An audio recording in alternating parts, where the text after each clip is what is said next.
नमस्कार दोस्तों, आप सभी का स्वागत है हमारी यूट्यूब चैनल हमारे स्वामी साथी विवेक चैनल पर नए हैं तो चैनल को सब्सक्राइब कर लीजिए ताकि सारे वीडियो का नोटिफिकेशन आपको आसानी से मिल जाए। देखिए, एक पहला प्रश्न क्या है, राज्य के नीति निर्देशक सिद्धांत, जो नीति निर्देशक सिद्धांत हैं वो संविधान के अध्याय 4 में निहित है। सबसे नंबर एक पहली बात है, अध्याय 4 में यानी भाग 4 में संविधान के नीति निर्देशक सिद्धांत हैं। तो पूछा क्या गया है, अध्याय 4 के किस अनुच्छेद में निहित है? तो आपको सीधा सा पता होना चाहिए, अनुच्छेद 36 से लेकर 51 तक क्या है, वो है मेरे दोस्तों नीति निर्देशक सिद्धांत। अगर हम भाग 1 की बात करें तो क्या है, उसमें संघ एवं राज्य क्षेत्र है भाग 1 में। भाग 2 में आपको पता है नागरिकता है, क्या है, नागरिकता है। और भाग 3 में क्या है, वो है मौलिक अधिकार। मौलिक अधिकार आपको पता है 12 से 35, कहाँ तक, 12 से 35 अनुच्छेद के बीच क्या है, मौलिक अधिकार। उसके बाद भाग 4 में जो है अनुच्छेद 36 से 51 तक राज्य के नीति निर्देशक सिद्धांत हैं। 36 से 51 तक राज्य के नीति निर्देशक सिद्धांत है मेरे दोस्तों, नीति निर्देशक सिद्धांत अनुच्छेद 36 से 51 भाग 4। ये चीज आप नोटिस जरूर करिएगा, ये बहुत महत्वपूर्ण प्रश्न है। मैंने आपको इससे रिलेटेड बहुत सारी चीज़ें बता दी हैं। मैं एक प्रश्न से आपसे बहुत सारी चीज़ों की बात वहाँ पर करूँगा ताकि आपके एक प्रश्न के साथ साथ कई प्रश्नों की तैयारी जो है मजबूत हो जाए। अगर हम लोग दूसरा प्रश्न देखें, निम्नलिखित में से कौन सा, देख सकते हो आप, कौन सा एक ऐसा कर है जिसकी वसूली सिर्फ राज्य सरकार कर सकती है? देखिए दोस्तों, हमें कुछ चीज़ें जानने होंगे। जैसे कर जो होता है कितने प्रकार के होते हैं, 2 प्रकार के। एक अगर हम लोग देखें तो एक डायरेक्ट टैक्स होता है, दूसरा आपको पता है इनडायरेक्ट टैक्स होता है। और कर देखिए, या तो राज्य सरकार लगा सकती है या फिर केंद्र सरकार लगा सकती है। तो इसमें जो पूछा गया है कि सिर्फ राज्य सरकार, कौन सा ऐसा कर है इन ऑप्शंस में जो सिर्फ राज्य सरकार लगा सकती है? तो हम देख लेते हैं यहाँ पर। देखिए, कुछ टैक्स के नाम आपको याद रखने हैं। जैसे राज्य सरकार के द्वारा लगाए जाने वाले जो डायरेक्ट टैक्स है यानी प्रत्यक्ष कर है, वो क्या है दोस्तों, जैसे भू राजस्व कर है, भू राजस्व कर, ध्यान दीजिएगा। कृषि में आय का कर है, राज्य सरकार लगाती है, डायरेक्ट टैक्स लगाती है। व्यवसाय कर है, ये भी राज्य सरकार लगाएगी।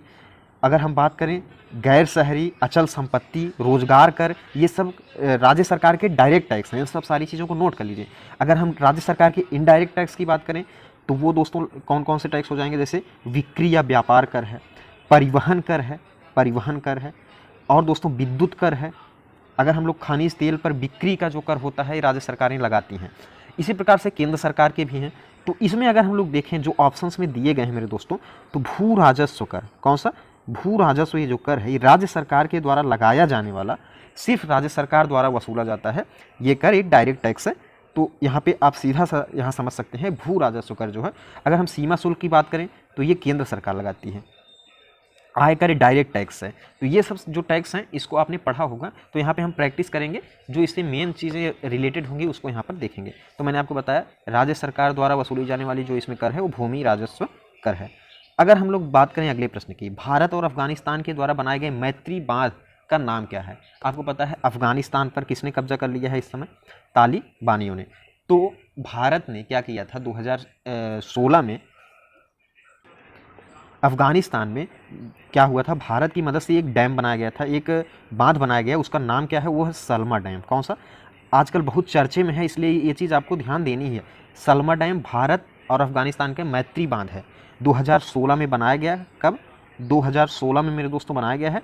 और अगर आगे की बात करें तो प्रधानमंत्री नरेंद्र मोदी और वहाँ के उस समय जो राष्ट्रपति थे, जो इस समय अफगानिस्तान को छोड़कर भाग गए हैं, अशरफ गनी, तो प्रधानमंत्री नरेंद्र मोदी और वहाँ के राष्ट्रपति जो थे तत्कालीन, अशरफ गनी, दोनों ने मिलकर उद्घाटन किया था 2016 में। कब किया था? 2016 में इसका उद्घाटन हुआ है। और ये सलमा डैम जो है वहाँ के एक प्रांत है, उस प्रांत का नाम जो है पूछा जा सकता है आपको, तो नोट कर लीजिएगा, हेरांत प्रांत में है। कौन सा?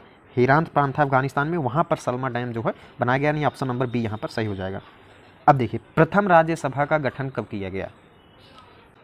तो यहाँ पर हम लोग देख सकते हैं जो पहली बार राज्यसभा का गठन किया गया मेरे दोस्तों, वो कब किया गया था? 1952 में। राज्यसभा आपको पता है, संसद जो है 3 चीज़ों से मिलकर बनता है, राज्यसभा, लोकसभा और राष्ट्रपति से संसद बनता है। तो संसद का जो उच्च सदन है वो है राज्यसभा। इसका गठन जो है वो 1952 में हुआ था, अप्रैल 1952 में पहली बार ये गठन किया गया। और पहली बैठक जो हुई थी अप्रैल 1952 में। और एक चीज़ और देखिएगा, राज्यसभा का जो सभापति होता है वो उपराष्ट्रपति होता है। कौन होता है? उपराष्ट्रपति। और जो इस समय सभापति है राज्यसभा के वो कौन है दोस्तों? वेंकैया नायडू। ये चीज़ें नोट करते जाइए आप और पढ़ते जाइए। वेंकैया नायडू क्या है? इस समय राज्यसभा के क्या है? सभापति हैं। अब देखिए अगला प्रश्न अगर हम देखें, भारतीय सेना द्वारा आज़ाद कराने से पहले गोवा एक प्रदेश था। कौन सा प्रदेश था? यानी गोवा पर किस यूरोपीय शासन की वहाँ पे अधिकार हुआ करती थी जब तक गोवा आज़ाद नहीं हुआ था। आपको एक चीज़ ध्यान रखनी है, सबसे पहले कौन से यूरोपीय आए थे? तो आए थे पुर्तगाली। कौन आए थे मेरे दोस्तों? पुर्तगाली।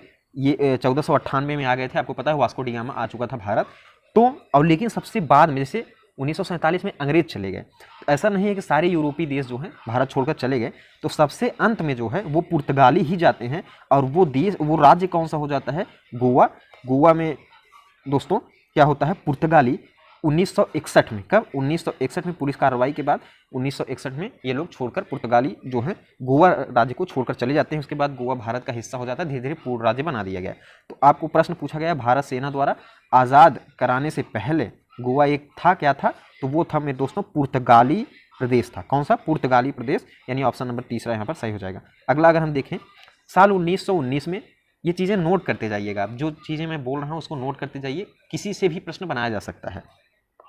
साल 1919 में किसकी गिरफ्तारी में लोग जलियांवाला बाग में इकट्ठा हुए थे?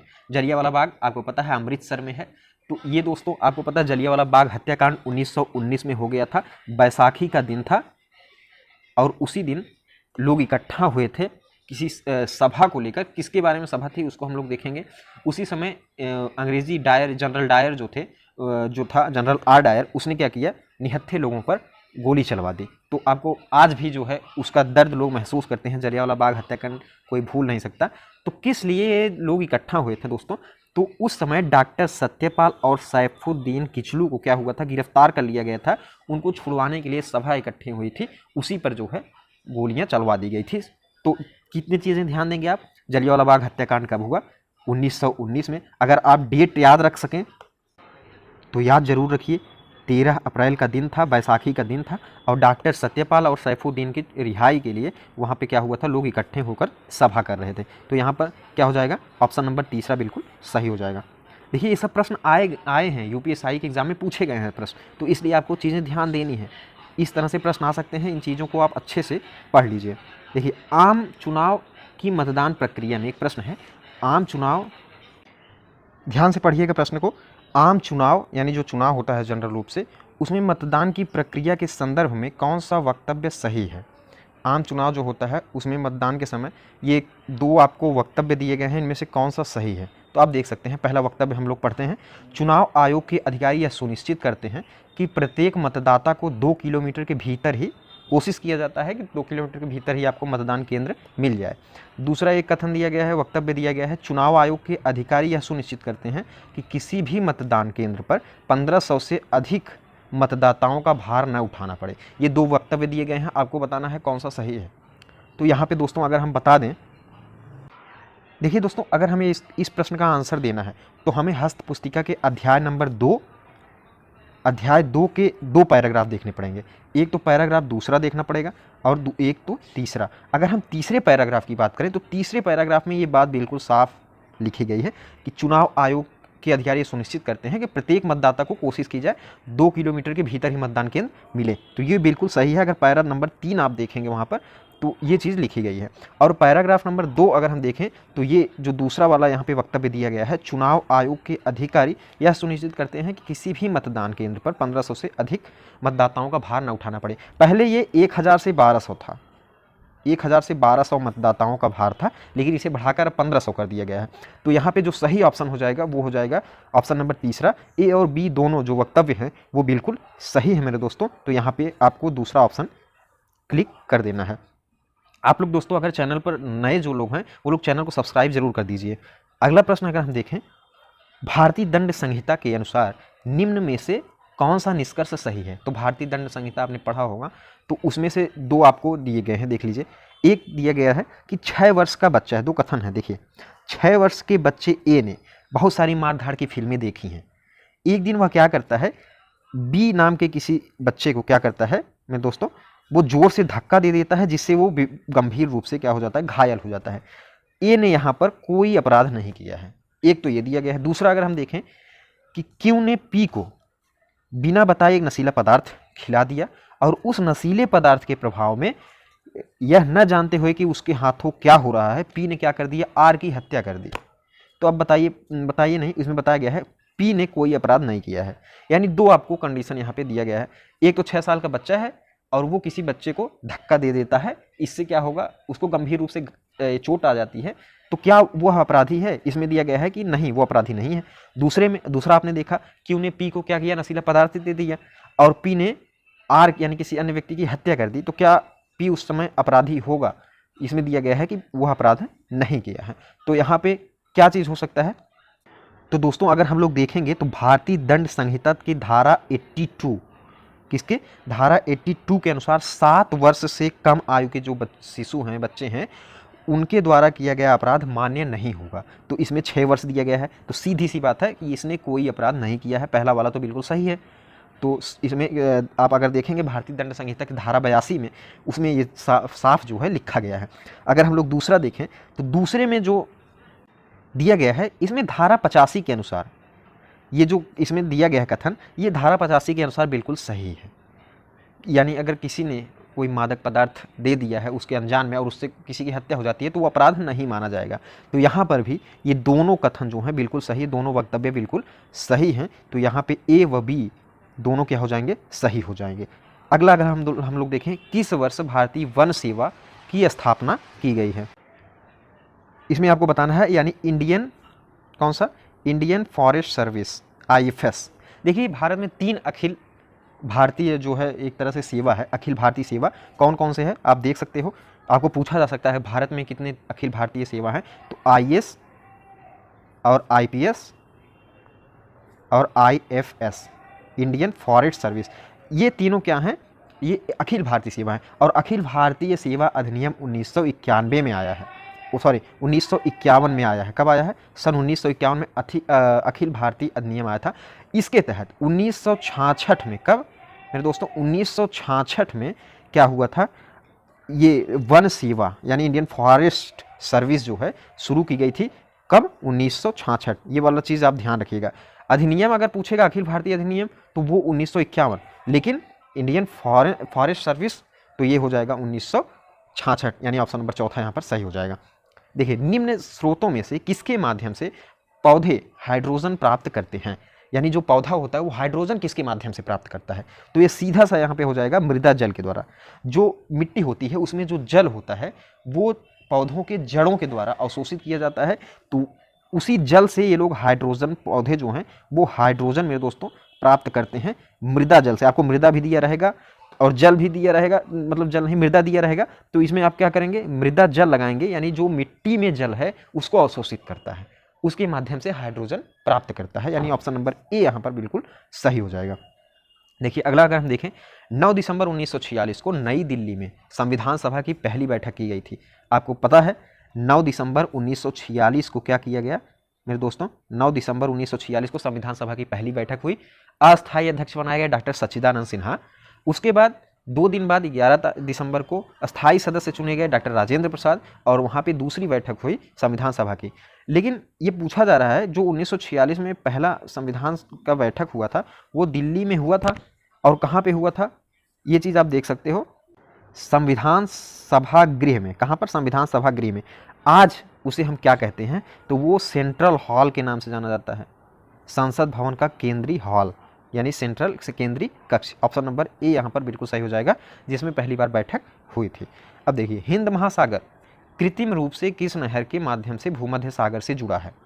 आपको पता होना चाहिए हिंद महासागर, आप अगर मैप याद कर पा रहे हो तो हिंद महासागर किस तरह से भूमध्य सागर से जुड़ा है।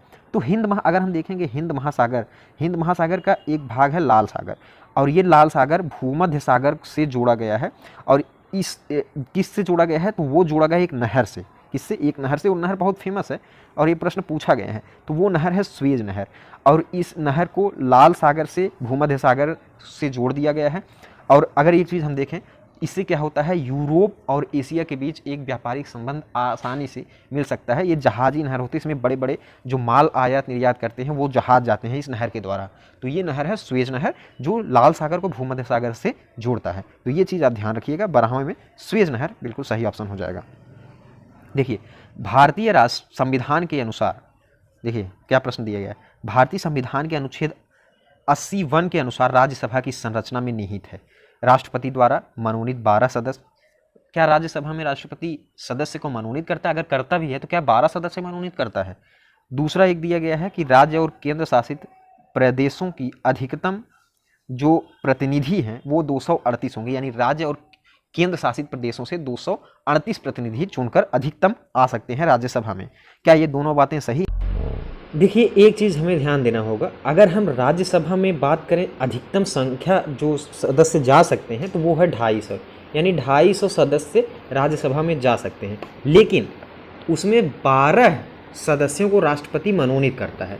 तो आप समझ सकते हो यहाँ पे सीधी सी बात, अगर 12 सदस्यों को राष्ट्रपति ने मनोनीत कर दिया तो शेष कितने सदस्य हैं जो राज्य और केंद्र शासित प्रदेशों से जाएंगे?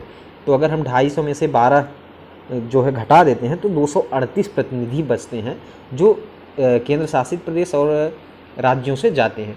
तो इसमें पहला तो बिल्कुल सही है, राष्ट्रपति द्वारा 12 सदस्य मनोनीत किए जाते हैं, और दूसरा भी सही है कि राज्य और केंद्र शासित प्रदेशों से अधिकतम 238 प्रतिनिधि जाएंगे। तो यहाँ पे ये दोनों जो है ऑप्शन बिल्कुल सही है, दोनों कथन सही हैं। तो यहाँ पे ऑप्शन नंबर तीसरा बिल्कुल सही हो जाएगा मेरे दोस्तों। राष्ट्रपति द्वारा मनोनीत 12 सदस्य और 238 प्रतिनिधि, ये दोनों सही हो जाएंगे। अगर हम बात करें कहाँ से सेलेक्ट होते हैं तो कला, विज्ञान, समाजशास्त्र क्षेत्र। देखिए एक प्रश्न दिया गया है, किस न्यायिक मामले में उच्चतम न्यायालय ने क्या किया है, यह माना है कि पहली शादी रहते हुए भी यदि कोई व्यक्ति दूसरी शादी कर लेता है तो वह एक दंडनीय अपराध है, हालांकि इससे दूसरी शादी अमान्य नहीं होगी। यानी यदि कोई व्यक्ति है, उसकी एक शादी हो चुकी है, इसके बावजूद वह दूसरी शादी कर लेता है तो वो दंडनीय अपराध तो होगा, लेकिन इसका ये तात्पर्य नहीं कि जो उसने दूसरी शादी की है वो अमान्य हो जाएगा, वो मान्य रहेगा, वो दूसरी शादी जो है वो मान्य रहेगा। किस केस में ऐसा सुप्रीम कोर्ट ने जो है एक तरह से माना है, तो ये दोस्तों हो जाएगा सरला मृदगम बनाम भारत संघ केस में ये सुप्रीम कोर्ट ने माना है। यदि कोई व्यक्ति ऐसा करता है तो इसका ये मान्य नहीं कि दूसरी जो शादी है वो अमान्य हो जाएगी, दूसरी शादी भी मान्य रहेगी, ये दंडनीय अपराध है। तो ये केस हो जाएगा सरला मृदगम बनाम भारत संघ, बहुत इंपॉर्टेंट केस है ये। फिनो पेमेंट बैंक, देखिए फिनो पेमेंट बैंक के ब्रांड एम्बेसडर कौन है, तो ये सीधी सी बात हो जाएगी। यहाँ पे आप लोग को ये चीज़ तो आपको याद रखना है, पंकज त्रिपाठी जो हैं वो क्या है, फिनो पेमेंट बैंक के ब्रांड एम्बेसडर हैं। तो देखिए जीएस के हम लोगों ने संविधान के कुछ प्रश्न किए हुए हैं, बहुत इंपॉर्टेंट प्रश्न हैं, ये सारे प्रश्न पूछे भी जा चुके हैं और कुछ नए प्रश्न हैं। तो इसलिए इन प्रश्नों को आप ज़रूर दोस्तों देखते रहिए। हिंदी के पार्ट्स हैं या जो भी अन्य पार्ट्स हैं वो सारे वीडियो आपको मिलते रहेंगे, प्रैक्टिस सेट लगातार मिलती रहेगी। आप लोग चैनल को सब्सक्राइब जरूर कर दीजिए और वीडियो आपको अच्छा लगा होगा तो लाइक जरूर करिएगा। आप सभी का बहुत बहुत धन्यवाद दोस्तों।